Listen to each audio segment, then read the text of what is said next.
ইব্রাহিম আহা কিভাবে মূর্তি ভেঙেছিলেন। ইব্রাহিম আহা তার সময়ের লোকদের মূর্তিপূজার প্রচলন থেকে বিচ্যুত করার জন্য মূর্তি ভেঙেছিলেন। এটি ছিল তার একক প্রচেষ্টা নয়, বরং এক আল্লাহর একত্ববাদ প্রচারের অংশ। ঘটনাটি ঘটেছিল এইভাবে।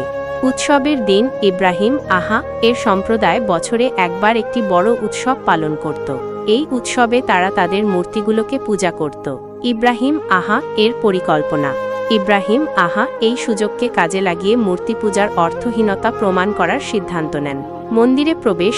উৎসবের সময় সবাই যখন মন্দির থেকে অনুপস্থিত ছিল, তখন ইব্রাহিম আহা মন্দিরে প্রবেশ করেন। মূর্তি ভাঙা। তিনি সবগুলো মূর্তি ভেঙে চুরমার করে দেন। শুধু বড় মূর্তির কাঁধে কুঠার ঝুলিয়ে রাখেন। লোকদের প্রতিক্রিয়া। উৎসব শেষে যখন লোকেরা ফিরে এসে মূর্তি ভাঙা দেখতে পায়, তখন তারা হতবাক হয়ে যায়। তারা ইব্রাহিম আহা কে এই কাজের জন্য দায়ী করে।